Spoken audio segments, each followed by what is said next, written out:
ইবনে আব্বাস রাদিয়াল্লাহু তাআলা আনহু হতে বর্ণিত এক ব্যক্তি ইবনে আব্বাসকে জিজ্ঞাসা করলেন, সাআলাহু রাজুলুন, একজন ব্যক্তি ইবনে আব্বাস রাদিয়াল্লাহুকে জিজ্ঞাসা করলেন, শাহিদতা মা রাসূলিল্লাহি সাল্লাল্লাহু আলাইহি ওয়াসাল্লাম আল ঈদা, আপনি কি রাসূল সাল্লাল্লাহু আলাইহি সাল্লামের সাথে ঈদের মাঠে উপস্থিত হয়েছিলেন? ক্বালা নাআম, তিনি বললেন হ্যাঁ। খরাজা রাসূলুল্লাহি সাল্লাল্লাহু আলাইহি সাল্লাম, রাসূল সাল্লাল্লাহু আলাইহি সাল্লাম ঈদের মাঠে যাওয়ার জন্য বের হলেন। ফাসাল্লা, সর্বপ্রথমে তিনি সালাত আদায় করালেন। সুম্মা খতাবা, তারপর তিনি খুতবা দিলেন। ওয়ালাম ইয়াজকুর আযানা ওয়ালা ইকামা, ইবনে আব্বাস রাদিয়াল্লাহু বলেন সেখানে আজান ও ইকামতের কথা বলেননি। সুম্মা আতান নিসা ফাওয়াজাহুন্না, তারপরে তিনি মহিলাদের নিকটে গেলেন এবং তাদের উপদেশ দিলেন। ওয়াজাকারাহুন্না, তাদের কাছে ওয়াজ নসিহত করলেন।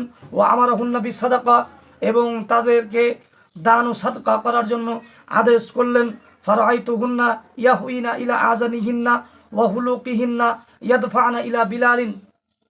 ইবনে আব্বাস রাদিয়াল্লাহু বলেন, আমি মহিলাদেরকে দেখলাম তারা নিজেদের হাতকে কানের দিকে ও গলার দিকে নিয়ে গেলেন এবং গহনাগুলো খুলে বিলাল রাদিয়াল্লাহুর নিকটে সমর্পণ করলেন। সুম্মার তাফা হুয়া ওয়া বিলালুন ইলা বাইতিহি, তারপর তারা নিজের বাড়ি চলে গেলেন।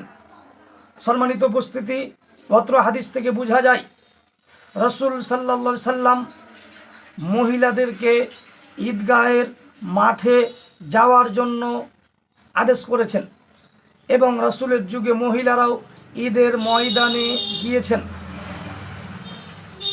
আমাদের দেশে কিছু বেদাতি ভাই আছে, বেদাতি মোল্লা আছে, যারা মহিলাদেরকে ঈদের মাঠে যাওয়ার জন্য বারণ করে। যেই জায়গাতে সহিহ হাদিস, বুখারীর হাদিস, হাদিস নম্বর 5249 নম্বর হাদিস, সহিহ বুখারী হাদিস নম্বর 5249, সহিহ হাদিস বলছে রাসূল সাল্লাল্লাহু আলাইহি সাল্লামের যুগে নারীরা ঈদগাহের মাঠে গিয়েছেন।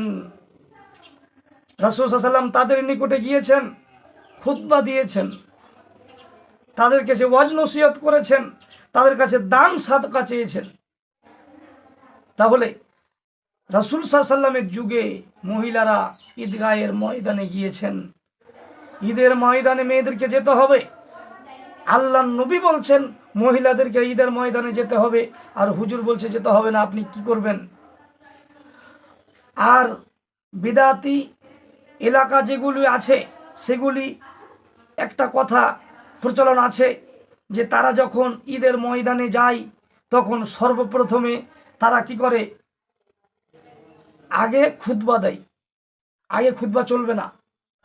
আল্লাহর নবীর স্পষ্ট হাদিস, সহিহ বুখারী হাদিস নম্বর 5249 নম্বর হাদিস, ইবনে আব্বাস রাদিয়াল্লাহু তাআলা আনহু থেকে বর্ণিত, তিনি বলছেন যে আল্লাহর নবী যখন ঈদের ময়দানে যেতেন, ফাসাল্লাহ, তিনি সর্বপ্রথমে সালাত আদায় করতেন। সুম্মা খতাবা, তারপর তিনি খুতবা দিতেন। আল্লাহর নবী সর্বপ্রথমে সালাত আদায় করতেন, তারপরে খুতবা দিতেন। আর হুজুররা আগে খুতবা দিচ্ছে, হুজুররা আগেই খুতবা দিচ্ছে, পরে সালাত।